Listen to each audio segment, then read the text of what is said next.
యేసయ్య నామములో స్వస్థత. అది ఛాలెంజ్ చేస్తా, హాస్పిటల్కి తీసుకెళ్తా, నువ్వు చేస్తావా? ఇటువంటి మాటలన్నీ సైతాను మాటలవి. 1 కొరింథీయులకు రాసిన పత్రిక అది 1వ అధ్యాయములో 7వ వాక్యములో రాయబడిన ఈ మాట, గనుక ఏ కృపావరమునందును లోపము లేక మీరు మన ప్రభు అయిన యేసుక్రీస్తు ప్రత్యక్షత కొరకు ఎదురు చూచుచున్నారు. ప్రత్యక్షత కొరకు ఎదురు చూస్తూ ఉన్నారు. ఎలాగ ఎదురు చూస్తున్నారు అంటే, ఏ కృపావరం నందును లోపం లేకుండా ఎదురు చూస్తూ ఉన్నారు. ప్రత్యక్షత కొరకు, యేసు ప్రభు యొక్క ప్రత్యక్షత కొరకు అనగా 2 పేతురు 3:12లో దేవుని దినపు రాకడ కొరకు కనిపెట్టుచు దానిని ఆశతో ఆపేక్షించుచు మీరు పరిశుద్ధమైన ప్రవర్తనతోనూ భక్తితోనూ ఎంతో జాగ్రత్త గలవారై ఉండవలెను. దేవుని యొక్క రాకడ దినము, దానిని కొరింథీయులకు రాసిన పత్రికలో ప్రత్యక్షత అని వ్రాయటము మనం చూస్తాం. యేసుక్రీస్తు యొక్క ప్రత్యక్షత అనగా ఆయన రాకడ దినం వరకు మనము ఎదురు చూస్తూ ఉన్నామంట. దేని కొరకు? రాకడ కొరకు అనగా యేసు ప్రభు యొక్క రాకడ కొరకు ఎదురు చూస్తున్నాం. ఎలాగునే ఎదురు చూస్తున్నాము అని అంటే, ఏ కృపావరమునందును లోపం లేకుండా మీరు మన ప్రభు అయిన యేసుక్రీస్తు యొక్క ప్రత్యక్షత కొరకు ఎదురు చూస్తూ ఉన్నారు. కృపావరములు అనేవి చాలా ఉన్నాయి కదా, చాలా ఉన్నాయి. వాటన్నిటినీ కూడా సంఘానికి పరిశుద్ధాత్ముడే ఆపాదించాడు. దేవునికి స్తోత్రం, హల్లెలూయా. కనుక సంఘములో ఉన్న ప్రతి ఒక్కరు కూడా, మరి ముఖ్యంగా మన సంఘములో ఉన్న ప్రతి ఒక్కరు కూడా ఏదో ఒక కృపావరము చేత తృప్తిపరచబడి ఉన్నారు. దేవునికి స్తోత్రం, హల్లెలూయా. కృపావరాల్లో చాలా రకాలు ఉన్నాం కదా. దానిలో స్వస్థత ఉంది, తర్వాత ప్రవచనాలు ఉన్నాయి, తర్వాత వాక్యము చెప్పేది ఉంది, భాషలు ఉన్నాయి కదా. ఇవన్నీ కూడా కృపావరాలే. ఈ కృపావరాలు ఎప్పటిదాకా ఉంటాయి అని అంటే, యేసు ప్రభు వారు వచ్చే వరకు కూడా ఈ పరిశుద్ధాత్మ వరముల చేత సంఘము తృప్తిపరచబడుతుంది. స్తోత్రం, హల్లెలూయా. ఫిలిప్పీలకు రాసిన పత్రికలో 3:20లో మన పౌరస్థితి పరలోకమందు ఉన్నది, అక్కడ నుండి ప్రభు అయిన యేసుక్రీస్తు అను రక్షకుని నిమిత్తము కనిపెట్టుకుని ఉన్నాము.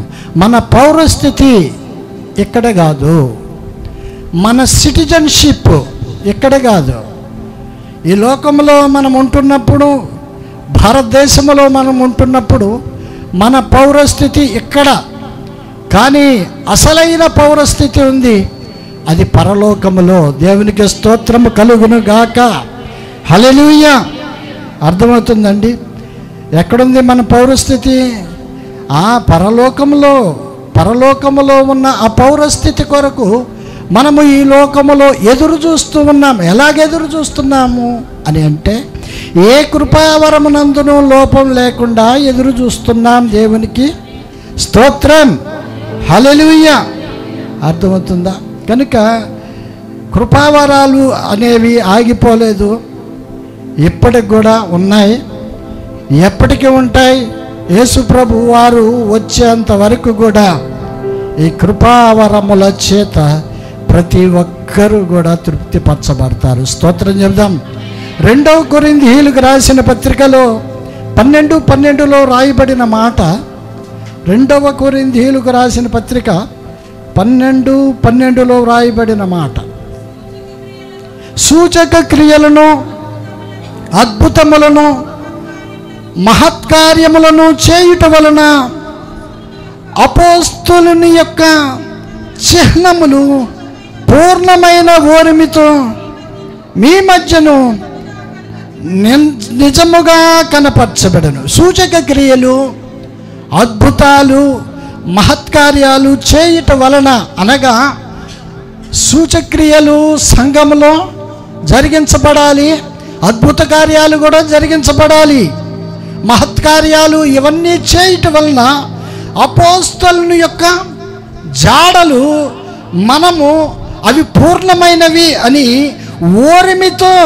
ఓరిమితో అంగీకరిస్తూ నిజముగా ఇవి అపోస్తలులు చేసినవే అని కనపరచబడు నిమిత్తము సంఘములో ప్రతి సంఘములో కూడా ఏదో ఒక అద్భుతము చేత, ఏదో ఒక సూచక క్రియల చేత ప్రతి సంఘములో దేవుడు ఆయా సంఘాలను తృప్తిపరుస్తూ ఉన్నాడు. అనగా సూచక క్రియలు, మహత్కార్యాలు, అద్భుత కార్యాలు ఇవన్నీ దేనికి చిహ్నము అనగా అపోస్తలుల యొక్క చిహ్నాలు. వారు ఆ రోజుల్లో చేశారు, ఈ రోజుల్లో కూడా మన మధ్య ఆయన చేయిస్తున్నాడు. ఎవరైనా? యేసయ్య. ఆయన నిన్న నేడు రేపు కూడా సదాకాలము జీవించువాడు. హల్లెలూయా. ఒకే రీతిగా ఉన్న దేవుడు ఆయన. నిన్న ఒక రకంగా, ఈరోజు ఒక రకంగా, రేపు ఒక రకంగా లేడు. మనుషులైతే నిన్న ఒక రకంగా ఉంటారు, ఈరోజు ఒక రకంగా ఉంటారు, రేపు మారిపోవచ్చు. కానీ మనం ఆరాధిస్తున్న దేవుడు నిన్న నేడు నిరంతరము కూడా ఏకరీతిగా ఉన్న దేవుడు. దేవునికి స్తోత్రం. హల్లెలూయా. కనుక అపోస్తలుని యొక్క చిహ్నములు పూర్ణమైన ఓర్మితో మీ మధ్యను నిజముగా కనపరచబడెను.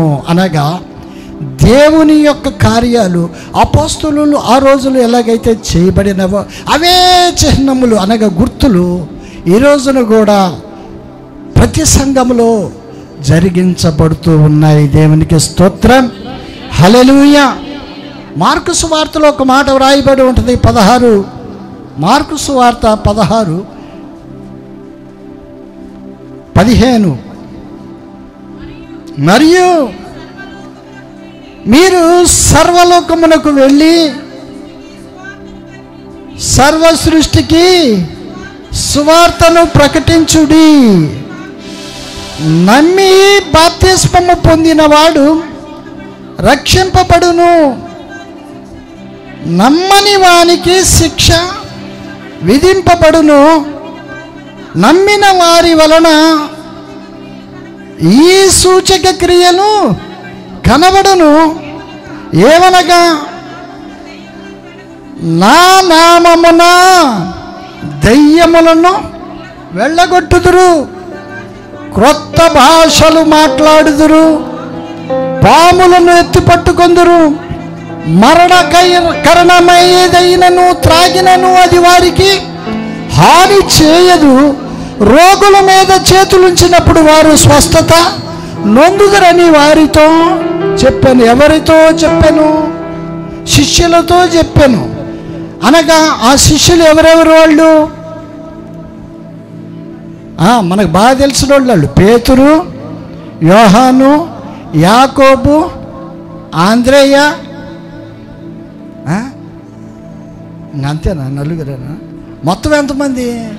ఎన్నిసార్లు చెప్పినా ఈ 12 మంది రారేంటి మీ నోటి నుండి? పోయినసారి కూడా చెప్పానుగా, 12 మంది మీకు బట్టి బైహార్ట్ చేయాలని. అదేమన్నా అంటే పేజీలు తిప్పుతారు, బైబిల్ తిరగేస్తారు, ఏడుందా అని చూసుకుంటా ఉంటారు. అవసరమా? మన నోట్లో దేవుని వాక్కు ఉండాలి. దేవునికి స్తోత్రం. దేవుని వాక్యాన్ని మనం తినేయాలి. వినేసి వదిలేయటం కాదు, తినేసేయాలి. స్తోత్రం. హల్లెలూయా. కనుక ఈ 12 మంది శిష్యుల్లో ఇంకొక ఆయన ఉన్నాడు. ఆయన పేరేమిటి? ఇస్కరియోతు యోధ. ఇస్కరియోతు యోధ కూడా ఉన్నాడా లేదా? ఉన్నాడా? ఉన్నాడు. మరి ఇస్కరియోతు యోధ ఆయన అద్భుతాలు చేశాడా? చేయలేదా? కరెక్ట్ చెప్పండి. లూకా సువార్త 10వ అధ్యాయము 17వ వాక్యంలో రాయబడిన మాట ఇది. ఆ 70 మంది శిష్యులు సంతోషముతో తిరిగి వచ్చి, ప్రభువా, దెయ్యాలు కూడా నీ నామం వలన మాకు లోబడుచున్నవని చెప్పగా, ఆయన సాతాను మెరుపు వలె ఆకాశం నుండి పడుట చూచితిమి. ఇదిగో పాములను తేళ్లను తొక్కుటకు శత్రు బలవంతుడి మీద మీకు అధికారము అనుగ్రహించి ఉన్నాను, ఏదియు మీకెంత మాత్రమును హాని చేయదు. ఇప్పుడు చూడండి, అపోస్తులు ఎంతమంది అని మనం అనుకుంటాం? 12 మంది కదా. 12 మంది కాదు, 70 మంది అని ఎవరు అనరు. అపోస్తులు అంటే 12 మంది దేవుని చేత ప్రత్యేకించబడిన వాళ్ళు. కానీ మిగతా వాళ్ళు ఉన్నారే, 70 మంది ఉన్నారంట. వాళ్ళు ఎవరు? వాళ్ళు మెయిన్ శిష్యులు. వాళ్ళు కూడా 12 మంది అసలైన వాళ్ళు కాకుండా ఇంకెంతమంది ఉన్నారు? 70 మంది ఉన్నారంట. ఆ 70 మందికి కూడా యేసు ప్రభు ఒక అధికారం ఇచ్చాడు. ఏం అధికారం ఇచ్చాడో తెలిసిన? మీరు వెళ్ళండి, సువార్తను ప్రకటించండి, మీరు సూచక క్రియలు చేయండి, అద్భుతాలు చేయండి, స్వస్థపరచండి అని వారికి అధికారం ఇచ్చాడు. వారు అలాగనే గ్రామాలకు వెళ్ళారు, వెళ్ళి ఆయా ప్రాంతాల్లో స్వార్థ బోధించారు. అనేక చోట్ల వారు అనేక మంది రోగులను స్వస్థపరిచాడు. దేవునికి స్తోత్రం. ఎంతమంది? 12 మందే కాదు, 70 మంది వెళ్ళి 70 మంది కూడా స్వార్థ ప్రకటించి అనేక మందిని వారు బాగు చేసినట్లుగా, దెయ్యాలు కూడా అని దాన్ని నొక్కి వక్కాణిస్తూ వాళ్ళు అన్నమాట అది. దెయ్యాలు కూడా నీ నామము వలన మాకు, దేవునికి స్తోత్రం, హల్లెలూయా. కొంతమంది అంటూ ఉంటారు, ఆ రోజుల్లో అపోస్తులే చేశారు, మిగతా వాళ్ళు చేయలేదు, శిష్యులు ఏం చేయలేదు అంటూ ఉంటారు. మరి ఇక్కడ 70 మంది ఉన్నారుగా, ఉన్నారా లేదా? 70 మందిలో 12 మందేగా అపోస్తులు, మిగతా వాళ్ళందరూ శిష్యులేగా. అప్పుడు దేవుడు అంటున్న మాట 20వ వాక్యములో, అయినను దెయ్యములు మీకు లోబడుచున్నవని సంతోషింపక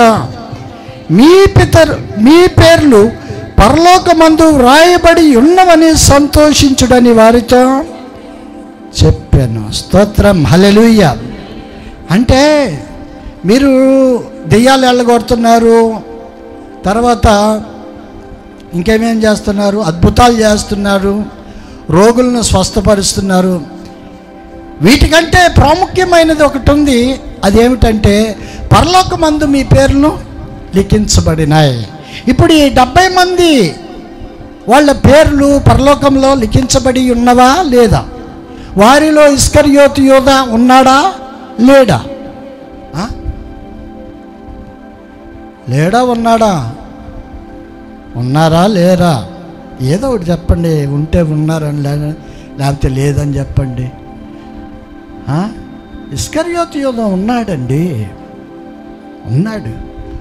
ఇస్కరియోతు యూదా కూడా ఆ 70 మందిలో కలిసిపోయి ఆయన కూడా అద్భుతాలు, ఆశ్చర్యకార్యాలు, సువార్త ప్రకటించటము, దెయ్యాలను వెళ్ళగొట్టటము, ఈ పనుల్లో ఆయన కూడా బిజీగానే ఉన్నాడు. ఉన్నాడా లేడా? ఉన్నాడు కదా. పేతురు ఒక రోజున అడుగుతాడు, అయ్యా మేమంతా వదిలేసుకుని నీ వెనకాలే తిరుగుతున్నాం, మరి మాకేంటి లాభం అన్నాడు.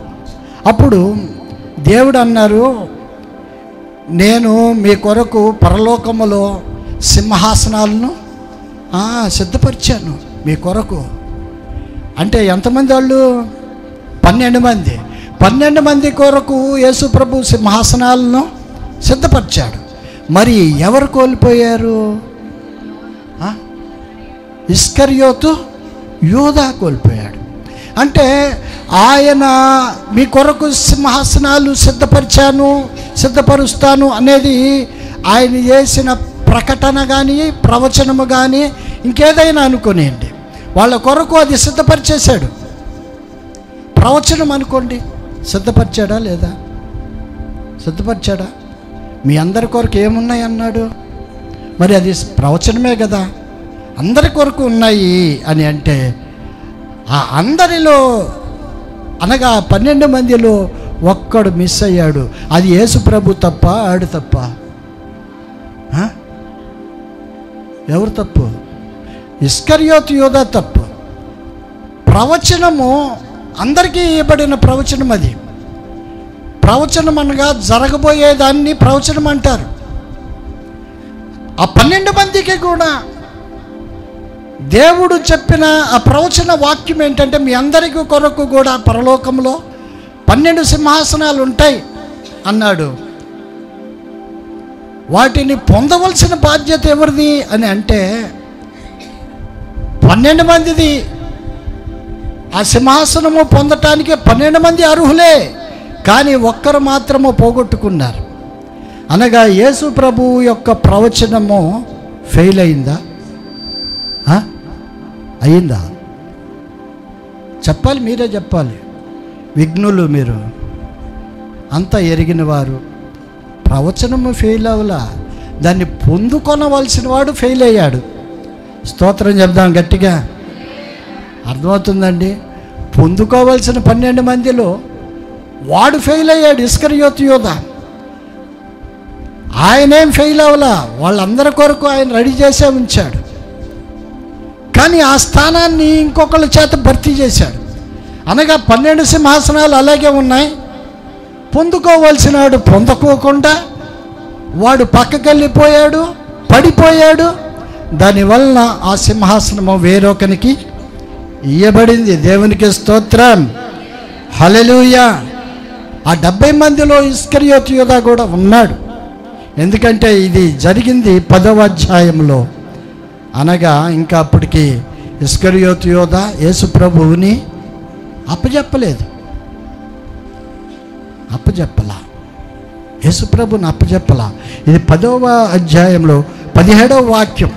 కనుక ఇంకా జరగాల్సిన అధ్యాయాలు చాలా ఉన్నాయి. అప్పటికి యేసు ప్రభుకి చాలా దగ్గరగా ఉన్నాడు, సన్నిహితంగా ఉంటూ ఉన్నాడు. యేసు ప్రభు చెప్పినట్టుగానే ఆయన కూడా చేస్తూ ఉన్నాడు. ఆయనకు ఒక అధికారం ఇవ్వబడింది, కోశాధికారి. అర్థమవుతుందా? చాలా బాధ్యత ఉంది ఆయన మీద. కానీ ఏమైంది? పోగొట్టుకున్నాడు.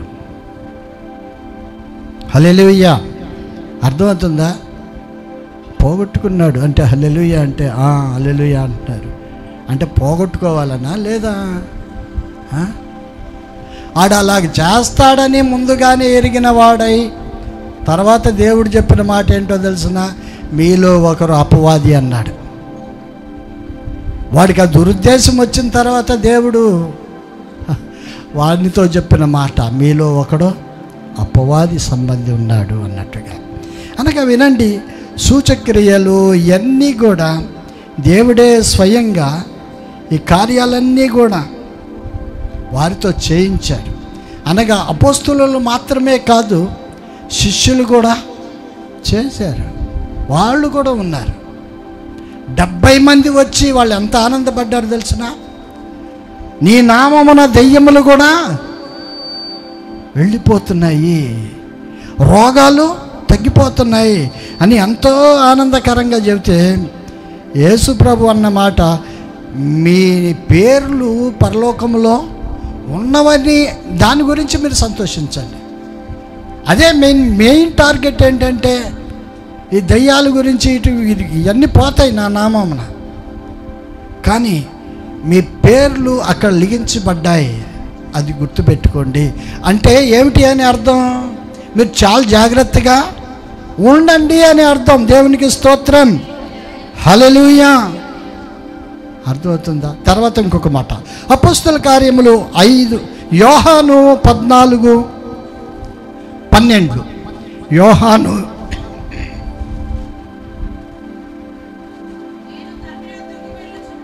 నేను తండ్రి యొద్దకు వెళ్ళుచున్నాను గనుక నేను చేయు క్రియలు నా యందు విశ్వాసముంచువాడును చేయును, వాటికంటే మరి గొప్పయు అతడు చేయునని మీతో నిశ్చయముగా చెప్పుచున్నాను అనేను. స్తోత్రం, హల్లెలూయా. ఇక్కడ ఆయన ఈ మాటలు వ్రాస్తూ లేకపోతే చెబుతూ, నేను తండ్రి యొద్దకు వెళ్తూ ఉన్నాను. ఈ మాటలు అన్నది ఎవరు? యేసయ్యే అన్నాడు. నేను తండ్రి యొద్దకు వెళ్తూ ఉన్నాను కనుక నేను చేయు క్రియలు నాయందు విశ్వాసముంచు వాడును చేయును, వాటికంటే మరి గొప్పయు అతడు చేయునని మీతో నిశ్చయముగా చెప్పుచున్నాను అని. అంటే యేసు ప్రభు కంటే గొప్పవి చేసే శిష్యులు ఇప్పటికీ ఉన్నారు. దేవునికి స్తోత్రం, హల్లెలూయా. అంటే దేవుని కంటే ఎక్కువ చేయగలరా అంటే ఎక్కువే చేశారు, కానీ ఆయన నామములో చేశారు గనుక, అనగా యేసు నామములో చేశారు గనుక యేసయ్యకే మహిమ కలుగును గాక. ఆమేన్. అదే కదా ఆయన అన్నాడు, తండ్రి యొద్దకు వెళుచున్నాను, నేను చేయు క్రియలు నా యందు విశ్వాసముంచు వాడును చేయును, వాటికంటే మరి గొప్పయు అతడు చేయునని మీతో నిశ్చయముగా చెప్పుచున్నాను. మీరు నా నామమందు దేనిని అడుగుదురో తండ్రి కుమారుని యందు మహిమపరచబడుటకై దానిని చేతును. 13లో అంటే ఆయన నామములో మనం అడిగితే ఆయన చేసే దేవుడు. స్తోత్రం, అర్థమవుతుందా? అపొస్తలుల కార్యములు 5:12-16.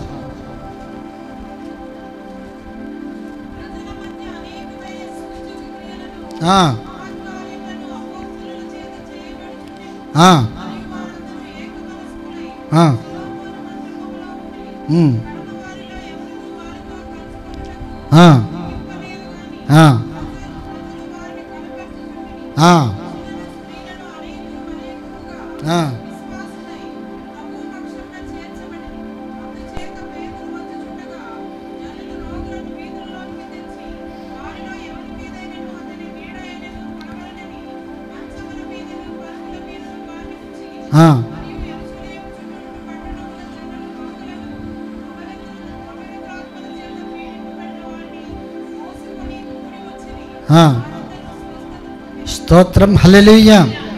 అర్థమవుతుందా ఈ మాట? ప్రజల మధ్య అనేకమైన సూచక క్రియలు, మహత్కార్యములు అపోస్తలుల చేత చేయబడుచుండెను. ఎవరి చేత చేయబడుచున్నవి? ఇవన్నీ కూడా అపోస్తలుల చేత చేయబడుతూ ఉన్నాయి. మరియు వారందరూ ఏక మనస్కులై సొలొమోను మంటపములో ఉండిరి. వీళ్ళందరూ కూడా ఒకే హృదయముతో ఒకే మనస్సుతో దేవుణ్ణి స్తుతిస్తూ ఘనపరుస్తూ ఎక్కడున్నారు? సొలొమోను మంటపంలో ఉన్నారు. తర్వాత కడమ వారిలో ఎవడనూ వారితో కలుసుకొనుటకు తెగింపలేదు కానీ, అనగా మిగతా వాళ్ళు ఆయన్ని కలుసుకోవటానికి కొద్దిగా భయపడతా ఉన్నారు. ఎందుకంటే ఆ రోజులు మంచి రోజులు కాదు. యేసు ప్రభువుని సిలువ మీద వేశారు, చంపేశారు. అలాగనే కనపడిన వాళ్ళని కనబడినట్లుగానే వాళ్ళను కూడా శిక్షిస్తున్న రోజులవి. శిష్యులను కూడా ప్రాణాలు తీస్తున్న రోజులు. అనగా ప్రాణాపాయము చేత ఎవరి దారిన వాళ్ళు ఏం చేస్తున్నారు? దాక్కుంటూ ఉన్నారు. అనగా ఒకరి దగ్గరికి ఒకళ్ళు వెళ్తలేదు అపోస్తలులు కానీ ఎవరు కానీ, ఉన్నవారు ఉన్న చోటనే ఉన్నారు. అయితే ప్రజలు వారిని ఘనపరచుచూ ఉండేది. స్తోత్రం, హల్లెలూయా. ప్రజలు వారిని ఘనపరచుచుండిరి. అనగా ఎవరిని బట్టి ఘనపరచుచుండిరి చెప్పాలి. యేసయ్య నామములో వీళ్ళు చేస్తున్న అద్భుతాల కొరకు ప్రజలు వీరిని ఘనపరుస్తూ ఉన్నారు. యేసు ప్రభు శిష్యులు అంటున్నారు. హల్లెలూయా. అనగా అపోస్తలులు చేసిన, శిష్యులు చేసిన ఏ ఘనకార్యమైనా కూడా అది యేసు ప్రభు నామములో చేస్తే అది యేసు ప్రభుకే మహిమ. హల్లెలూయా, హల్లెలూయా. అర్థమవుతుందా? యేసు ప్రభుని మహిమపరచటానికి మహత్కార్యములు అపోస్తలులు శిష్యులు చేయటానికి పూనుకున్నప్పుడు చేయువాడు ఆయనే. మహత్కార్యములు చేయవాడు యేసయ్యే. అయితే మధ్యలో ఉన్నవారెవరు? అపోస్తలులు. వాళ్ళు అనే మాట ఏంటంటే యేసు నామమును లే అని అంటున్నారు కదా. కుంటివాడు ఒకడు పడిపోయి ఉన్నాడు అక్కడ పడుకుని, వాళ్ళు లేవలేని స్థితి. ఆడి దగ్గరికని వెళ్ళలేదు వీళ్ళు. పేతురు యోహాన్లు వెళ్తూ ఉన్నారు. ఆలయంలోనికి వెళ్తూ ఉంటే ఆ కుంటివాడు వాళ్ళు ఏమన్నా ఇస్తారేమో అన్నట్టుగా ఆశతో ఎదురు చూస్తూ ఉంటే, వెండి బంగారాలు మా యొద్ద లేవు, మాకున్నది ఒకటి, అది యేసునామం. స్తోత్రం, హల్లెలూయా. యేసునామంలో లేచి నడు అని అన్నప్పుడు ఆడు నడిచాడు. స్తోత్రం, హల్లెలూయా. కనుక అభిషేకం కూడికలో కూడా మనకు జరుగుతున్న కార్యాలు అలాంటివే. పక్షవాతము కలిగిన వారు కూడా నడుస్తూ ఉన్నారంటే దానికి కారణము యేసు ప్రభువే. ఆయన నామమునకు మహిమ కలుగును గాక. దయ్యాలు వెళ్ళిపోతున్నాయంటే దానికి కారణము కూడా యేసయ్యే. అభిషేకము కూడిక అనేది యేసయ్య మనందరి కొరకు అనుగ్రహింపబడిన మహిమ అభిషేక కూడికది. స్తోత్రం, హల్లెలూయా. కనుక ఆ రోజుల్లో పురుషులు, స్త్రీలు అనేకులు మరి ఎక్కువగా విశ్వాసులై ప్రభు పక్షాన చేర్చబడ్డారు. ఎందు నిమిత్తము వారు దేవుని దగ్గరికి వచ్చారు? దేవునిలోనికి వస్తూ బాప్తిస్మంలోనికి ఎందుకు వెళ్తున్నారు తెలిసిన? ఈ అద్భుతాలు, ఈ ఆశ్చర్య కార్యాలు జరుగుట వలన వాళ్ళు యేసయ్య యొక్క గొప్పతనం ఏమిటో తెలుసుకుని క్రమక్రమేపీ వాళ్ళు ఏం చేస్తున్నారు? బాప్తిస్మంలోనికి వస్తున్నారు, మారు మనసు అనుభవంలోనికి వస్తున్నారు. రక్షణ పాత్రను ప్రతి ఒక్కరు కూడా చేపడుతూ ఉన్నారు. దేవునికి స్తోత్రం, హల్లెలూయా. ఒక వింతైన విషయం మీకు చెప్తాను. అందుచేత పేతురు వచ్చుచుండగా జనులు రోగులను వీధుల్లోనికి తెచ్చి వారిలో ఎవని మీదైనను అతని నీడ అయినను పడవలనని మంచముల మీద, పరుపుల మీదను వారిని ఉంచిరి. పేతురు గారు బయటకు వస్తున్నప్పుడు ఆయన నీడబడితే చాలు స్వస్థత వస్తుందని అనేకులు అవిశ్వాసంతో అంటే ఆయన నీడ పడితే చాలు రోగులు బాగుపడతారు అనే విశ్వాసములో వాళ్ళు ఏం చేసేవాళ్ళంటే మంచాలు తీసుకొచ్చి, పరుపుల మీద, మంచాల మీద రోగులను తీసుకొచ్చి వరుసగట్ట నిలబట్టి అట్ట పడుకోబెట్టేవాళ్ళు. ఆయన వెళ్తున్నప్పుడు ఆ నీడ ఎటు పడుతుందో ఆ నీడ వైపుగా వాళ్ళందరూ అలా పరుపుల మీద, పడకల మీద పండుకొని ఉన్నప్పుడు పేతురు గారు నడుస్తూ ఉన్నప్పుడు ఆ నీడ పడినప్పుడు వాళ్ళు బాగుపడ్డారు. హల్లెలూయా. ఎందువల్ల బాగుపడ్డారు అంటే వారి విశ్వాసము వారిని స్వస్థపరిచారు. అర్థమవుతుందా? విశ్వాసము లేకుండా దేవునికి ఇష్టడై ఉండుట అసాధ్యం. నీకు విశ్వాసమే లేదు, నీకు స్వస్థత ఎలాగొస్తుంది? యేసు ప్రభు యొక్క కార్యాలను నువ్వు నమ్మవు, నీకు స్వస్థత రాదు, స్వస్థత లేవు అంటున్నావు. స్వస్థత వరములు ఉన్నాయని కొరింథీయులకు రాసిన పత్రికలో 1:7 ఇందాక మనం చదువుకున్నాం. ఏ కృపావరమునందును లోపము లేక అని వ్రాయబడి ఉంది. అనగా ఏది కూడా తీసివేయబడలేదు. ఎప్పటి వరకు తీసివేయబడదో తెలిసిన? ప్రభు రాకడ వరకు అది తీసివేయబడదు. స్తోత్రం, హల్లెలూయా. అర్థమవుతుందా? ఏమంటే పేతురు నీడబడితే స్వస్థత, యేసు ప్రభు నీడబడితే స్వస్థత ఎప్పుడన్నా వచ్చింది? ఎక్కడన్నా రాలేదు కదా. మరి పేతురు నీడ పడితే స్వస్థత ఏంటిది? ఆయన ఏమన్నాడు తెలుసిన? నేను చేసే కార్యాల కంటే గొప్పవి చేస్తారు మీరు అని అన్నాడా? ఇందాక మనం చదువుకున్నాంగా. ఎక్కడ చదివాము అది? యోహాను 14:12లో. యోహాను 14:12లో నేను చేయు క్రియలు నా యందు విశ్వాసముంచు వాడును చేయును మరియు వాటికంటే ఎక్కువగానే చేస్తాడు అని ఆయనే చెప్పాడు కదా. మరి అప్పుడు పేతురు గారు నీడబడితే స్వస్థత వస్తుంది, ఇది ఎలాగా, ఇవన్నీ ఉట్టిదే ట్రాష్ అని మనం కొట్టేద్దామా?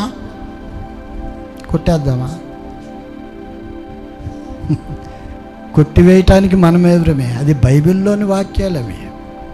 ఇవి లేవు అనటానికి నీవెవడవి? నీకు అధికారం లేనప్పుడు నీవు వాటి యందు ఏ ఒక్క మాట కూడా వల్లించటానికి వీల్లేదు. అవన్నీ కూడా పరిపూర్ణంగా జరిగినాయి, జరుగుతాయి అని ప్రభువే చెప్పాడు. స్తోత్రం, హల్లెలూయా. కనుక వినండి, అపోస్తుల కార్యములు 8:4-7 వరకు.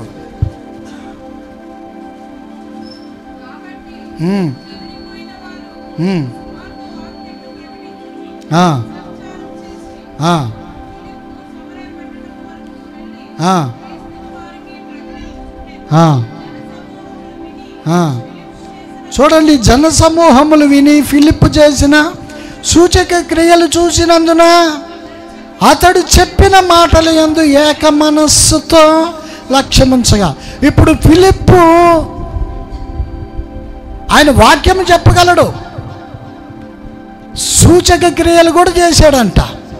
ఇప్పుడు సూచక క్రియలను చూచుట వలన అనేక మంది ఏక మనస్సుతో ఆయన చేసే ప్రతి కార్యమునందు లక్ష్యముంచి యేసు ప్రభువుని వారు అంగీకరించారు. స్తోత్రం, హల్లెలూయా. ఏక మనస్సుతో లక్ష్యముంచగా అనేకులను పట్టిన అపవిత్రాత్ములు పెద్ద కేకలు వేసి వారిని వదిలిపోయాను. పక్షవాయువు గల వారిని, కుంటివారిని అనేకులు స్వస్థత పొందిరి. అనేకులు అపవిత్రాత్మలు అనగా దెయ్యాలు పట్టిన వాళ్ళందరూ కూడా బాగుపడ్డారు. పక్షవాతం కలిగిన వారు కూడా వారు లేచి శుభ్రంగా ఇదివరకుట్లాగానే హాయిగా తిరుగుతూ ఉన్నారు. అనగా ఇవన్నీ కూడా ఆ పట్టణంలో మిగుల సంతోషం కలిగించినాయంట. స్తోత్రం, హల్లెలూయా. అంటే ఫిలిప్పు వాక్యము ఓకే, సూచక క్రియల వలన ఏం జరుగుతుందంటే అనేక మంది దేవుని వైపుగా లక్ష్యం ఉంచటానికి సూచక క్రియలు, అద్భుతాలు కారణమవుతాయి. హల్లెలూయా. వాక్యం ఒక్కటే సరిపోదు కదా, వాక్యం రైటే, వాక్యం ఒక్కటే సరిపోదు. మరి ఆ వాక్యంలోనే రాసిన మాట ఏంటంటే, పరిశుద్ధాత్ముడు మీ మీదకి వచ్చినప్పుడు మీరు శక్తిని పొందుదురు అని వాక్యంలోనే ఉంది కదా. వాక్యమును అనుసరించి మాకు వాక్యమే కావాలి అనుకున్న వారికి ఈ వాక్యాన్ని ఎలా మర్చిపోతున్నారు? వాక్యం అంటే మొత్తం హోల్ బైబిల్ అంతా కూడా కలిపి దాన్ని పరిశుద్ధ గ్రంథము, పరిశుద్ధ వాక్యముగా మనము భావించాలి, దాన్ని నమ్మాలి. చాలామంది ప్రశ్నలు వేస్తూ ఉంటారు. అప్పుడు బాగుపడ్డారు, ఇప్పుడు కూడా బాగుపడతాడు అంటే, అప్పుడు యేసయ్య ఉన్నాడు, ఇప్పుడు లేడా? అప్పుడు ఆయనకి శక్తి ఉంది, ఇప్పుడు లేదా? మీరే చెప్పండి, మీ మాటల్లో ఉందా లేదా? అప్పుడు ఉంది, ఇప్పుడు ఉంది. ఆయన ఏకరీతిగా ఉన్న దేవుడు. స్తోత్రం, హల్లెలూయా. ఆయన్ను సిలువేసి చంపేశారు, ఇక ఆయన పని అయిపోయిందంటారా? ఆయన పొందిన గాయముల చేత మనకి స్వస్థత అనే వాక్యం ఎక్కడికి పోయింది మరి? అర్థమవుతుందా? ఆయన పొందిన గాయముల చేత మనకి స్వస్థత. ఆయన సిలువలో ఆయన మరణించడానికి ముందర ఆయన రక్తాన్ని ధారపోశాడు. ఆ రక్తము వలన మనకి స్వస్థత. అందుకే కలుగుతుంది. స్వస్థతనిచ్చేది ఎవరు? ఆయన రక్తమే, అనగా ఆయనే. స్తోత్రం, హల్లెలూయా. అప్పుడు వారికే కాదు, ఇప్పటి వారికి కూడా, ఈ ప్రపంచంలో ఉన్నంత వరకు ఆయన వాక్కులో ఒక్కటి కూడా, ఒక్క పొల్లు కూడా కొట్టివేయబడదు. స్తోత్రం చెప్దాం, హల్లెలూయా. విన్నారు కదా మాట, ఆయన పొందిన దెబ్బల చేత మనకి స్వస్థత. ఎవరైనా యేసయ్య. నిన్ను స్వస్థపరిచి యెహోవాను నేనే. ఎవరైనా, ఆయన కూడా యేసయ్యే. ఆయన పేరు యెహోవా. యెహోవా అనగా తండ్రి అని మనం ఆరాధిస్తాం, యేసయ్య అనగా కుమారుడు అంటాం. కానీ వాక్యం ఏం చెప్తుంది? యోహానులో 1:1 ఆది యందు వాక్యం ఉండెను, వాక్యము దేవుని యొద్ద ఉండెను, వాక్యము దేవుడై ఉండెను, ఆ వాక్యమే అని వ్రాయబడి ఉంటుంది. ఆది యందు ఏముంది? వాక్యం ఉంది. వాక్యము ఎవరి దగ్గర ఉంది? దేవుని యొద్ద ఉంది. ఆ వాక్యము శరీరాన్ని ధరించుకుంది, కృపా సత్య సంపూర్ణుడిగా మన మధ్యలో సంచరించింది, నివసించింది, శరీరాన్ని ధరించుకుంది. ఆయనే నజరేయుడైన యేసు. ఆది యందు వాక్యం ఉండెను అనగా వాక్యము దేవుడై ఉండెను అని వ్రాయబడి ఉంది. మరి దేవుడై ఉన్న యెహోవా శరీరాన్ని ధరించుకుని, ఇప్పుడు మనం ఇలాగా అనుకోవాలి దాన్ని. ఆది యందు వాక్యం ఉండేను కదా, వాక్యం ఎవరి దగ్గర ఉంది? దేవుని యొద్ద ఉంది. ఆ వాక్యము శరీరాన్ని ధరించుకుంది. నేను నా మాట రెండు ఒకటే కదా. నేను ఏదైనా మాట్లాడితేనే కదా రాజన్న మాట్లాడాడు అంటారు. రాజన్న మాట్లాడాడు అంటే నా మాట అది. దేవుడు మాట్లాడితే దేవుని మాట అది. అనగా దేవుడు ఉంటేనే కదా మాట ఉండేది. ఆ మాట ఎక్కడి నుంచి వస్తుంది? దేవునిలో నుండే కదా వస్తుంది. నా మాట నాలో నుండే వస్తుంది. నా మాట మీలో నుండి వస్తుందా? పోనీ వస్తే చెప్పండి.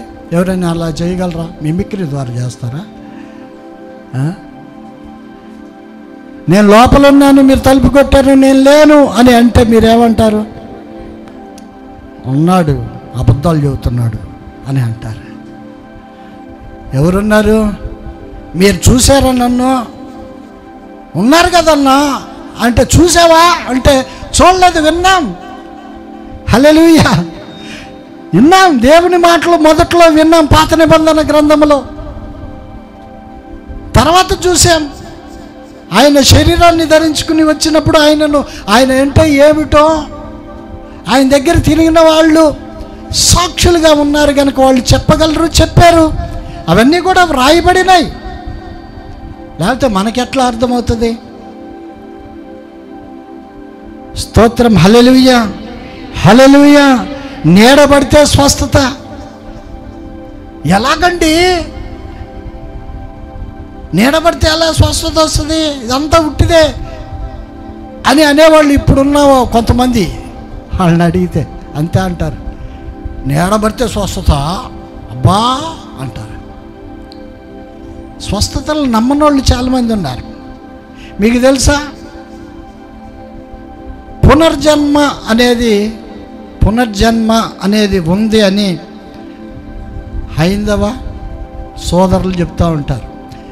మనము పునరుద్ధానమును గురించి నమ్ముతాం. స్తోత్రం. హల్లెలూయా. పునరుద్ధానము అనగా తిరిగి లేచుట. తిరిగి లేచే రోజు ఒకటి ఉంది. ప్రతి ఒక్కరు కూడా లేస్తారు. అంటే మన నిరీక్షణ ఏంటంటే యేసు ప్రభు ఎలాగైతే పునరుద్ధానుడు అయ్యాడో అలాగునే పునరుద్ధాన దినమునందు ప్రతి ఒక్కరూ ఆయనలో ఉన్న ప్రతి ఒక్కరు అనగా ప్రతి విశ్వాసి కూడా లేస్తాడు మళ్ళీ. ఎలాగైతే యేసు ప్రభు వారు ఆయన లేచాడో అలాగనే మనం కూడా లేస్తాం. మన ఉద్దేశం అది, మన నమ్మకం అది. లేదు అనేవాళ్ళు ఆ రోజున పాత నిబంధనలో ఉన్నారు. సద్దుకయ్యులని ఉన్నారు. వాళ్ళు పునరుద్ధాన్ని నమ్మరు. వాళ్ళు మనం ఉన్నంతకాలమే ఏడా, తర్వాత మనం ఉంటామో పోతామో తెలీదు, పోయిన తర్వాత మాత్రం అస్సలు లేగం అంటారు వాళ్ళు. అలాగా ద్వంద్వ బోధలు ఉన్నాయి. ఆ రోజుల్లో ఉన్నాయి, ఈ రోజుల్లో కూడా. కొంతమంది స్వస్థతలు నమ్ముతారు, కొంతమంది నమ్మరు. ఇప్పుడు నేను పాస్టర్ని అనుకో, నేను ఒక పాస్టర్ని. నేను నమ్మితే ఏం చేస్తాను? నేను నమ్మిన సిద్ధాంతాన్ని మీకు బోధిస్తాను. నమ్మిన వారి వలన ఈ సూచక క్రియలు మీకు జరుగును అని నేను నమ్మాను. దానివల్ల అదే బోధ మీకు చేస్తాను. అప్పుడు మీరు కూడా ఏమవుతారంటే ఆయనను నమ్మితే మనకు స్వస్థత, అంతే కదా. అదే కదా మనం పాడుకుంటాం, యేసయ్య నామములో స్వస్థత ఉన్నదయ్యా. పాడతామా? నమ్మితే చాలు నీవు పొందుకుంటావు స్వస్థత, యేసయ్య నామములో స్వస్థత ఉన్నదయ్యా. పాడతాం కదా. ఎవరి నామంలో స్వస్థత? అదే ఎవరి నామంలో? రాజన్న నామంలోనా? రాణక్క నామం? వీళ్ళు ఆఫ్టరాల్, వీళ్ళు మంటి పురుగులు, వీళ్ళు వాడుకుంటున్నాడు అంతే. దేవుడు వాడుకుంటున్నాడు, మహిమోన్నతుడు దేవుడు. ఆయన వాడుకుంటున్నాడు కనుకనే ఈ రోజున ఇలాగా ఈ అభిషేక కూడికలు, ప్రార్థనా కూడికలు ఇవన్నీ జరిగించుకుంటూ ఉన్నాం. స్వస్థతలు అనేక మంది స్వస్థత పొందుతూ ఉన్నారు. అనేక మంది దెయ్యాల చేత పీడింపబడిన వారు వారి యొక్క దురాత్మలను పోగొట్టుకుంటూ ఉన్నారు. ఫిలిప్ కూడా, ఆయన కూడా పరిచర్యలో అనేకమైన సూచక్రియలు చేశాడు, అద్భుతాలు చేశాడు. కనుకనే అందరూ కూడా ఆయన చేసిన అద్భుతాలకు యేసు వైపుగా తిరిగారు వాళ్ళందరూ కూడా కదా. అవునా కదా? ప్రతి ఒక్కరూ ఆయన అమ్మో ఇంత గొప్ప దేవుడా వీళ్ళ దేవుడు అని ఆయన తట్టు తిరుగుతూ ఉన్నారు. వినండి, అపోస్తల కార్యములు 16 నుంచి 18 వరకు. 16వ అధ్యాయము 16 నుంచి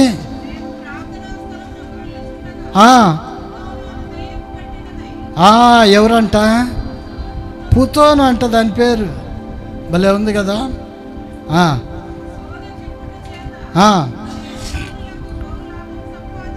తన యజమానులకు బహులాభము సంపాదిస్తుందంట ఆ చిన్నది. పౌలును మమ్మల్ని వెంబడిస్తూ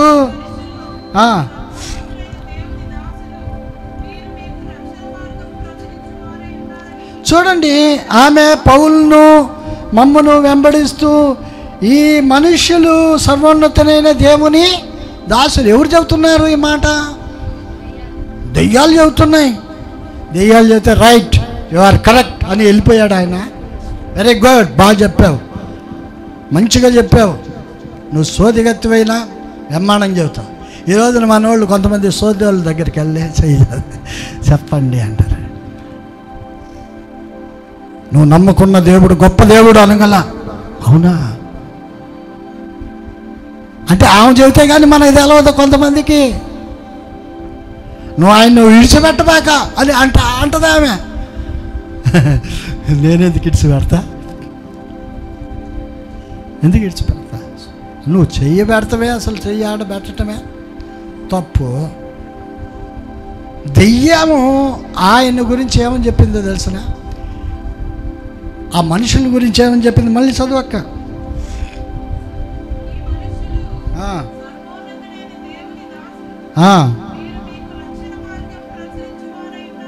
అబ్బా, వీళ్ళంట. ఎవరంట వీళ్ళు? ఎవరాళ్ళు? ఎవరి? పౌలు, అక్కడ ఉన్న కొంతమంది ఆయన పక్కన ఉన్నోళ్ళు. వాళ్ళ గురించి ఆ సోది ఆమె చెబుతుంది. వీళ్ళు సర్వోన్నతుడైన దేవుని దాసులు, వీళ్ళు అమ్మో మామూలు కాదు, వీళ్ళు గొప్పోళ్ళు వీళ్ళు అని దెయ్యం చెబుతా ఉంటే వెరీ గుడ్ అని అనకుండా, వెరీ గుడ్ బాగా చెప్పావు అని అనకుండా ఏమంటున్నారు? ఆమె ఇలాగ అనేక దినములు ఆ రోడ్డుని వెళ్తున్నప్పుడల్లా కూడా ఆమె బయటకు వచ్చేసేది హడావుడిగా. బయటకు వచ్చి వీళ్ళే సర్వోన్నతుడైన దేవుని మనుషులు వీళ్ళు, వీరు చెప్పే మాటలు రక్షణ మాటలు ఇవి, రక్షణ మార్గంలోనికి మిమ్మల్ని తీసుకుని వెళ్తాయి అని ఎవరు చెబుతున్నారు? దెయ్యాలు చెబుతున్నాయి. తర్వాత ఆమె ఇలాగ అనేక దినములు చేయుచుండెను గనుక పౌలు వ్యాకులు పడి దాని వైపు తిరిగి నీవు ఈమెను వదిలి పొమ్మని యేసుక్రీస్తు నామమున ఆజ్ఞాపించుచున్నాను అని ఆ దెయ్యముతో చెప్పాను. వెంటనే అది ఆమెను వదిలిపోయాను. చెప్పింది మంచిదే కదా, ఆమె ఏమైనా తప్పు చెప్పిందా? ఏం తప్పు చెప్పిందా? వీళ్ళు అసలు దేవుని బిడ్డలే కాదు అని చెప్పిందా? వీళ్ళు చెబుతున్నది అంతా అబద్ధం అని చెప్తుందా? ఎవరు చెప్పేది? దెయ్యం. ఏమంటుంది? వీళ్ళు దేవుని బిడ్డలు, దేవుని పరిచయం చేస్తున్నారు, వీళ్ళు చెప్పే మార్గము రక్షణ మార్గం ఇది అని ప్రతిరోజు హడావుడిగా వచ్చి బయటకు వచ్చేది చెబుతూ ఉండేది, గట్టి గట్టిగా అరుస్తా. ఆ మాటలు మనుషులు చెప్తే ఓకే, కానీ దెయ్యం చెబితే అది మంచి మాట అయినా కూడా పౌలుకు బహుగా వ్యాకులు పడి, అనగా మనస్సులో బాగా నొచ్చుకున్నాడు, బాధపడిపోయాడు. ఇదేంటిది, పొద్దునే మేము వెళ్ళినప్పుడు వెళ్ళట్టుగా అర్థం ఉంటుంది ఏంటిది అని. వెంటనే ఆయన అన్న మాట ఏంటంటే, యేసు నామములో ఈమెను విడిచి వెళ్ళా అనగానే దెయ్యము వదిలిపెట్టి వెళ్ళిపోయిందంట. దేవునికి స్తోత్రం కలుగును గాక. హల్లెలూయా. అంటే దెయ్యాలు కూడా చెబుతాయా? దెయ్యాలకు కూడా తెలుసా?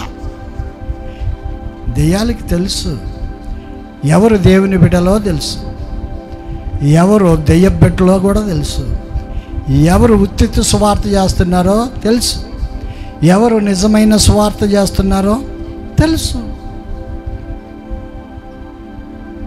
ఓసారి పౌలు గారు ఇటువంటి అద్భుత కార్యాలన్నీ చేస్తుంటే అది చూసి కొంతమంది యవనస్తులు ఏం చేశారంటే, వాళ్ళు కూడా స్వస్థతా కూడికి పెట్టారు. పెడితే దెయ్యాలు పట్టిన వాళ్ళు బోళ్ళు అంతమంది వచ్చారు. ఇక వీళ్ళు వెళ్ళి వాళ్ళ మీద పడి హా అంటున్నారు.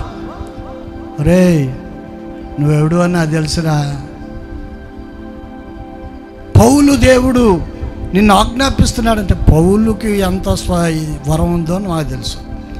పౌలు దేవుని బిడ్డ, నీకెక్కడదరా అధికారము అని చెప్పి వాళ్ళ మీద పడి వాళ్ళని భలేగా దన్నేసి వాళ్ళ బట్టలన్నీ చింపేసేసి ఒక్క తన్నుదంతే బట్టలు ఊడిపోయినా సరే బయటకు పారిపోయారు.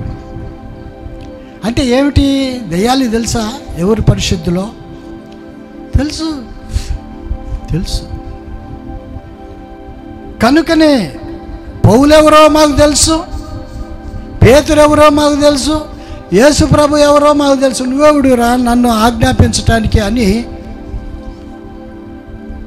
ఆ దెయ్యాలు అన్నీ కూడా వాళ్ళని బాగొట్టేసినాయి. ప్రియులారా, ఆలోచించేయండి. యేసు నామము బలమైన నామము, స్వస్థతనిచ్చే నామం. హల్లెలూయా. అంత మాత్రాన అందరూ కూడా అలా చేయగలరా అంటే అందరి వల్ల కాదు.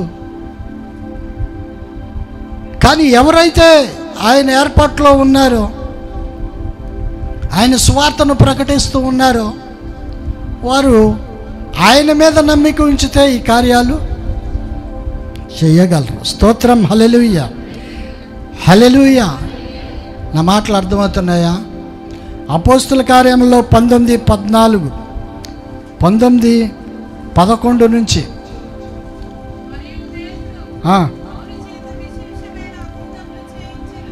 మరియు దేవుడు పౌలు చేత విశేషమైన అద్భుతములు చేయించెను. అతని శరీరానికి తగిలిన చేతి గుడ్డలైనను నడికట్లైనను రోగులు యొద్దకు తెచ్చినప్పుడు రోగములు వారిని విడిచిపెట్టి ఆ దెయ్యాలు కూడా వెళ్ళిపోయినాయి. ఈ మాట చాలాసార్లు మనం చదువుకున్నాం.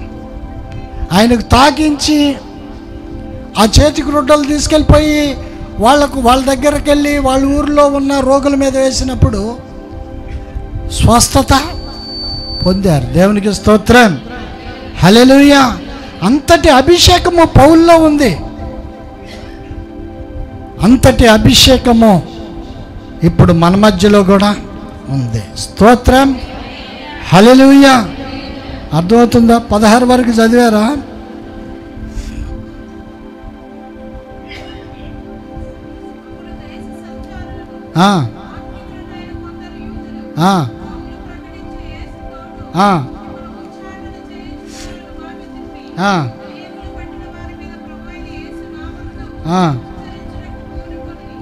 కొంతమంది ఏం చేశారంటే, అక్కడ ఉన్న కొంతమంది మాంత్రికులు వాళ్ళు, కొందరు యూదులు పౌలు ప్రకటించు యేసుతోడు మిమ్మల్ని ఉచ్చాటన చేయుచున్నాను, అంటే మిమ్మల్ని ఆజ్ఞాపిస్తున్నాను. ఏమని ఆజ్ఞాపిస్తున్నారంట?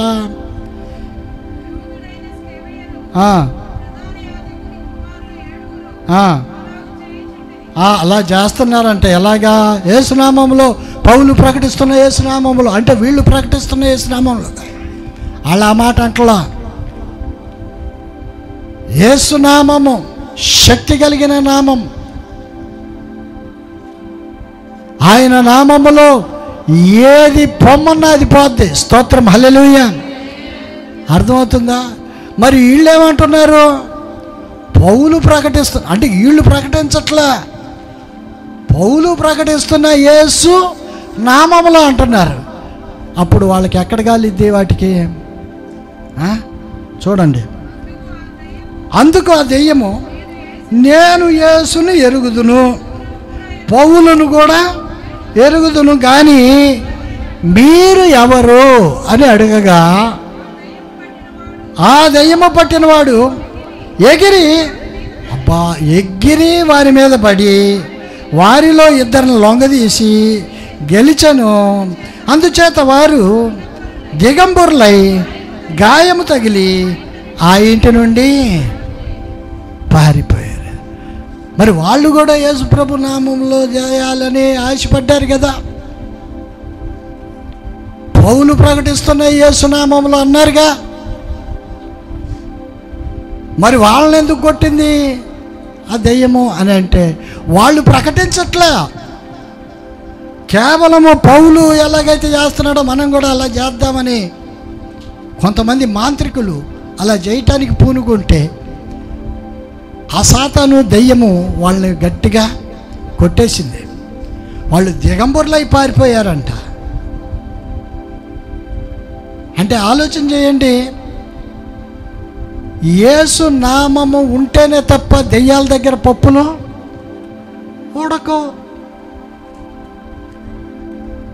ఉడతాయా? అందరూ కూడా అని అంటే ఏందిరా అని ఒకటి ఇస్తుందా? దానికి కొద్దిగా దేవుని యొక్క శక్తి లేకపోతే అవి వాటికి తెలుసు వాళ్ళు ఎవరు మనుషులు, దేవుని స్వార్థికులా, దేవుడు ఏర్పాటు చేయబడిన బిడ్డలా కాదా, అభిషక్తులా, ఇవన్నీ కూడా ఎవరు చెప్తారు మనకి? దెయ్యమే చెప్పింది. నువ్వు దేవుని కుమారుడివి అంటది. అది సంగతి మాకు తెలుసులే, నువ్వెందుకు వచ్చా అని అంటాం కదా. వినండి, అపోస్తుల కార్యములు 2:17-24.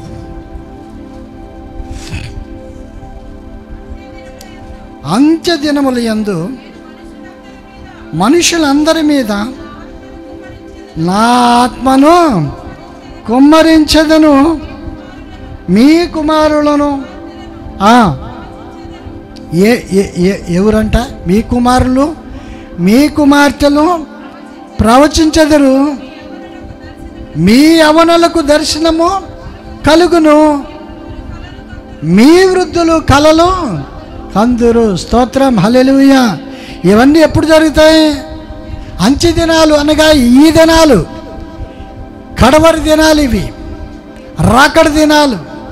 ఆ దినాల్లో నా దాసుల మీద, నా దాసురాండ్ర మీదను నా ఆత్మను కుమ్మరించెదను గనుక వారు ప్రవచించెదరు. స్తోత్రం. దేవుని ఆత్మ చేత ప్రవచనాలు చెప్పబడే దినాలు ఇవి. అంచె దినాలు, రాకడ దినాలు. అనేక మందిని దేవుని సన్నిధిలోనికి తీసుకురావాల్సిన బాధ్యత ప్రతి ఒక్క స్వార్థకుని మీద ఉంది. కనుక ఆ స్వార్థకు లోబడిన వారికి దేవుడు ఆయన కృపావరముల చేత నింపుతాడు. స్తోత్రం. నమ్మిన వారి వలన ఈ సూచక క్రియలు జరుగుతాయని వారికి మాత్రమే చెప్పాడు. కారణం ఏంటంటే నమ్మనోళ్ళకి లేదని. నమ్మకపోతే మీకు లేదు. మా వాడు ఒకడు ఉన్నాడు, ఆయన తీసుకొస్తాను, ఆయన బాగు చేయి. మా వాడు ఉన్నాడు, తీసుకొస్తాను, చెయ్యి, చూద్దాం, మేము ఏడే ఉంటాం అంటే నీకే నమ్మకం లేదు. వచ్చినోడు, వాడు తెచ్చినోడికి ఎట్ట నమ్మిక ఉంటుంది? ఏమండి, ఇప్పుడు నాకు నమ్మిక ఉంటేనే కదా నేను ఆ నమ్మికను బట్టి ఎదుటి వారికి చెప్పి వాళ్ళని తీసుకుని వస్తాను. నాకే నమ్మిక లేదు, మా వాళ్ళని 10 మందిని తీసుకొస్తాను, వాళ్ళందరినీ బాగు చేయి అని అంటే నీకు నమ్మకం లేదు, వాళ్ళందరినీ కూడా నమ్మకం లేకుండా చేసేసావు నువ్వు. నీకు విశ్వాసం లేదు. నీ సంఘంలో ఎవ్వరు కూడా విశ్వాసంలో బలపడలేదు. స్వస్థతలు అనేది నమ్మట్లా నువ్వు. వాక్యము చేత మేము స్వార్థ చెబుతున్నాం. ఆ వాక్యంలో ఉన్న మాటలే కదా మనం అన్నీ చదువుతుంది. వాక్యము బయట మాటలు ఏమన్నా చదువుకున్నామా? లేదు కదా. మరి ఆ వాక్యం అంతటిని చదివిన వాడివి ఈ ఆత్మశక్తిని ఎందుకు నమ్మవు? పరిశుద్ధాత్మను ఎందుకు నమ్మవు? పరిశుద్ధాత్మ యొక్క శక్తిని ఎందుకు నమ్మట్లేదు? అద్భుతాలను ఎందుకు నమ్మట్లేదు? స్వస్థతను ఎందుకు నమ్మట్లేదు? నమ్మాలి కదా, వాక్యంలో ఉన్నదే కదా.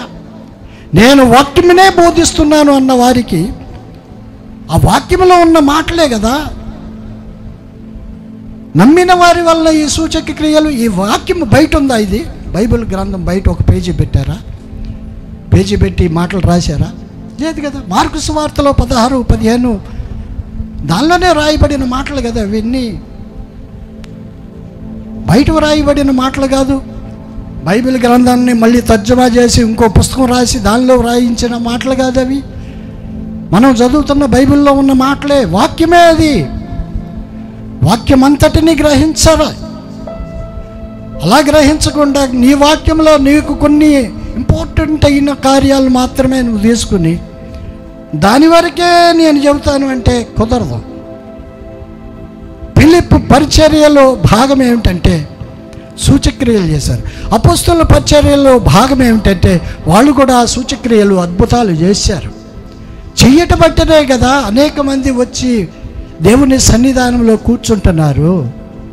ఆయనలో శక్తి లేకపోతే ఎవరు వచ్చి కూర్చుంటారు? వాక్కులో శక్తి ఉంది. ఆ వాక్యమే నిన్ను నడిపిస్తుంది. ఆ వాక్యంలో స్వస్థత ఉంది. స్తోత్రం, హల్లెలూయా. నిన్ను స్వస్థపరచు యెహోవాను నేనే అన్నది వాక్యమే కదా. ఆయన పొందిన గాయముల చేత నీకు స్వస్థత అనే మాట కూడా వాక్యమే కదా. ఇది యెషయా గ్రంథంలో ఉన్న మాట కదా. మరి నమ్మవా యెషయాని? యెషయా ప్రవచించిన మాట కాదా అది? మాటే. అపోస్తల కార్యములో అందరి మీద, అంచె దినాల్లో అందరి మీద ఆయన ఆత్మవర్షము కుమ్మరిస్తాడు. అనేక మంది దేవుని యొక్క నామములో భాషలు మాట్లాడతారు. ఉన్నది కదా, పేతురే చెప్పాడు కదా. 10:44 నుంచి 48 అపోస్తలు.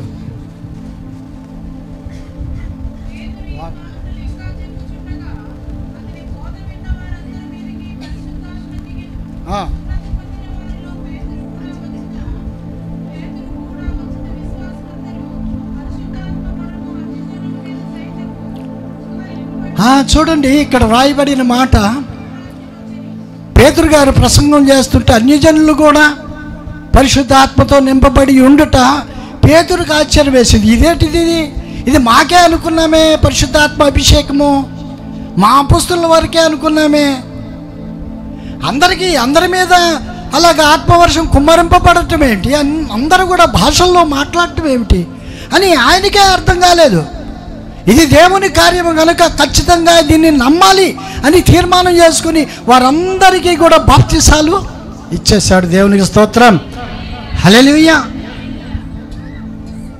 దేవుడు చేసే కార్యాలు పేతురు ఒకప్పుడు ఒప్పుకోలే, కానీ ఒప్పుకోవాల్సి వచ్చింది. ఆయన ఇజ్రాయేలీలకు మాత్రమే దేవుడు కాదు, అన్య జనాంగాలకి కూడా దేవుడే. స్తోత్రం. మార్కు సువార్త 8:11-13 తొందరగా.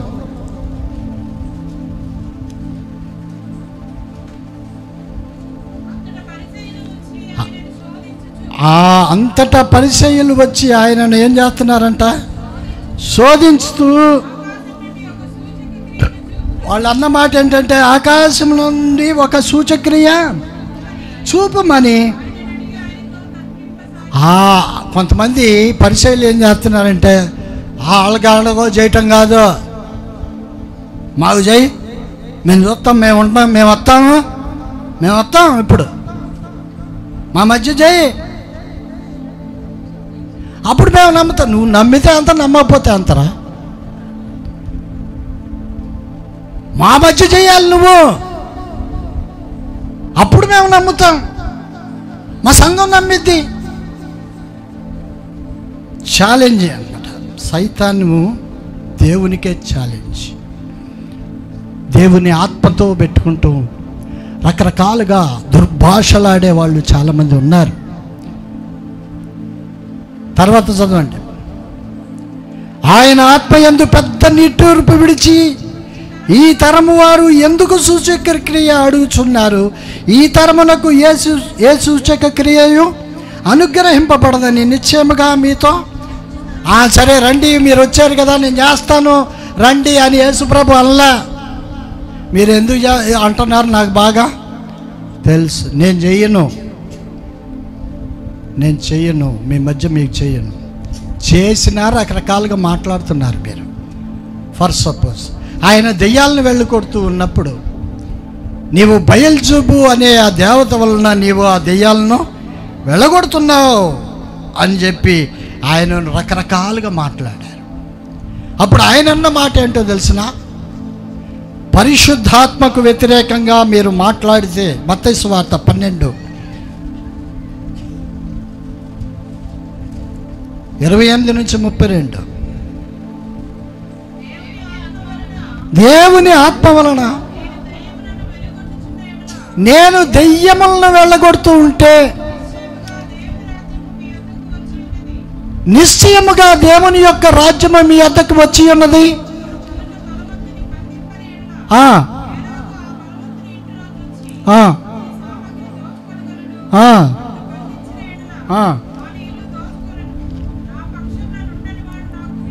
నా పక్షమున ఉండని వాడు నాకు విరోధి.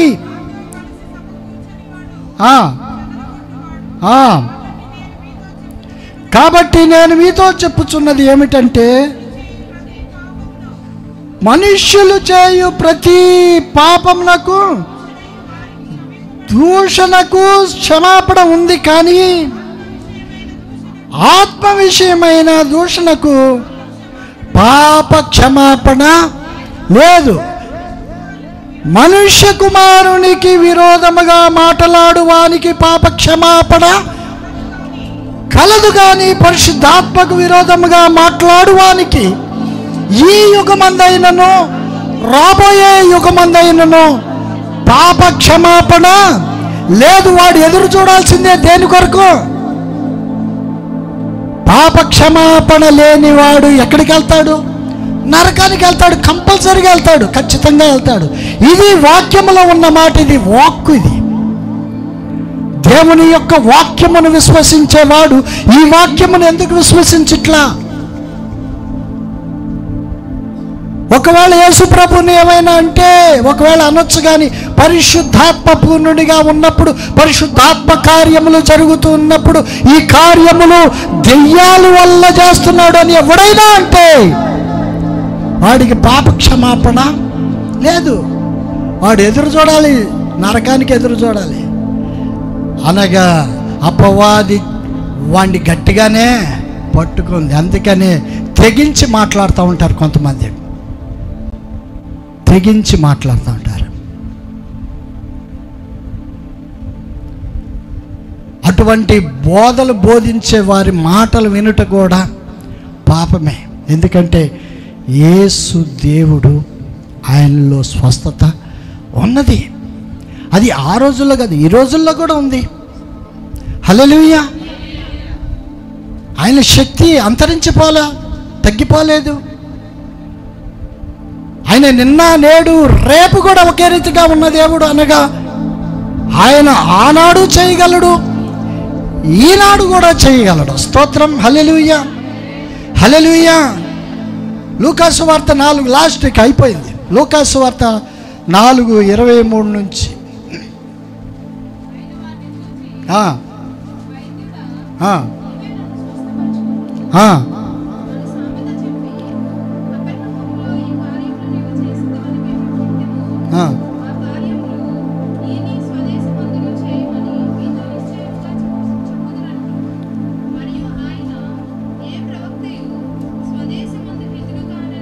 ఏ ప్రవక్తయు స్వదేశమందు హితుడు కాదని మీతో నిశ్చయముగా చెప్పుచున్నాను.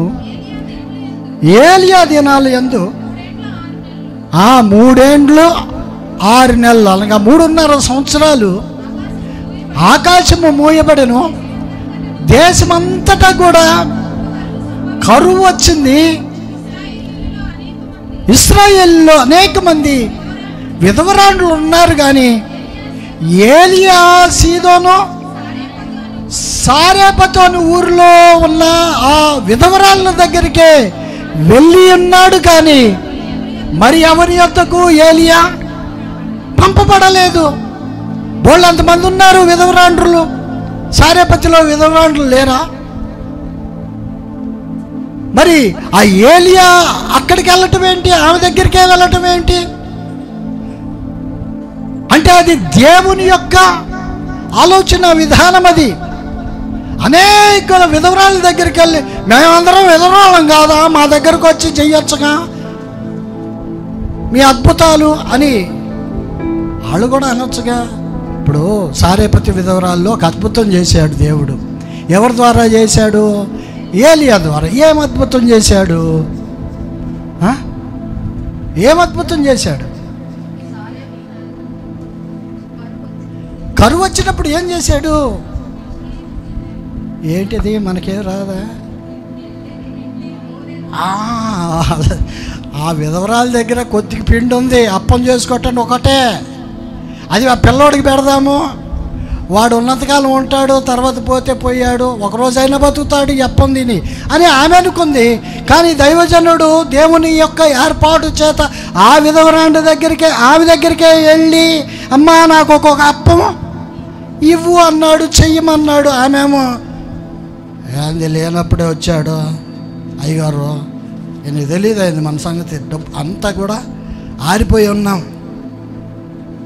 అయిపోయింది, పిండి అయిపోయింది, ఇప్పుడు వచ్చాడేటి? అంతే కదా మనుషులు అనుకునేది. డబ్బులు లేనప్పుడే వస్తాడు ఈ అయ్యగారు.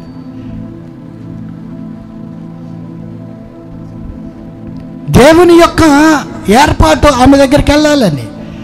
ఆమె దగ్గర ఒక్కటే కొంచెమే ఉంది, అది దేవునికి తెలుసు, ఆయనకు కూడా తెలుసు. స్తోత్రం చెప్దాం. హల్లెలూయా.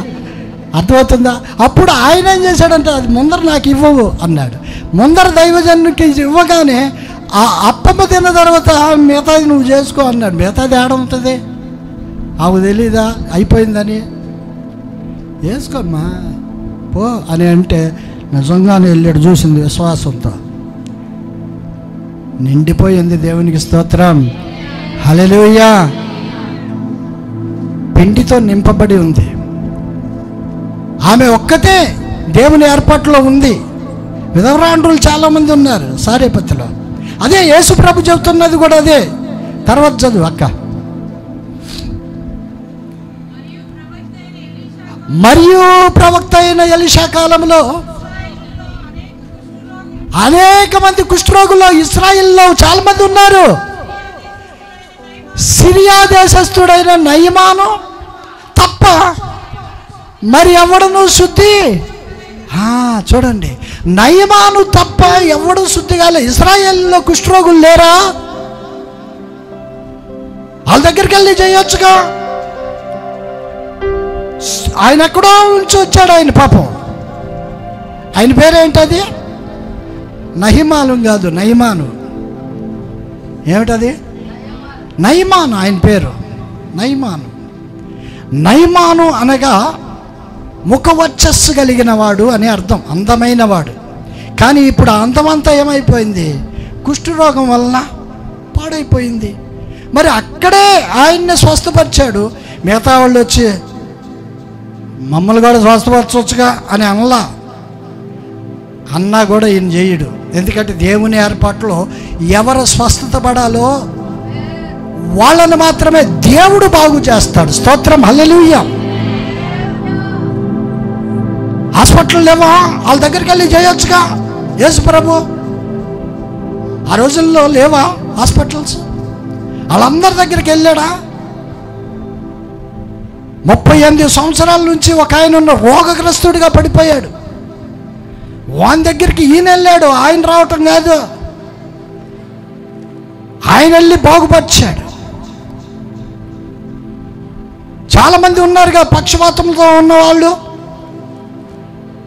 చాలామంది ఉన్నారుగా. ఉన్నారా లేరా? వాళ్ళందరినీ బాగు చేయొచ్చుగా యేసు ప్రభు. హాస్పిటల్కి తీసుకెళ్తాను రాయ్యా మర్యాదగా, వాళ్ళందరిని ముట్టి బాగు చేయి అని అనొచ్చుగా. అంటే మాత్రం ఈయన చేస్తాడా? ఆయన ఏర్పాట్లో ఎవరున్నారో వాళ్ళని మాత్రమే ఆయన స్వస్థపరుస్తాడు. స్తోత్రం చేద్దాం గట్టిగా, హల్లెలూయా. ఎలీషా, చాలామంది ఉన్నారు కుష్ఠరోగులు, కానీ నయమానును మాత్రమే బాగు చేశాడు.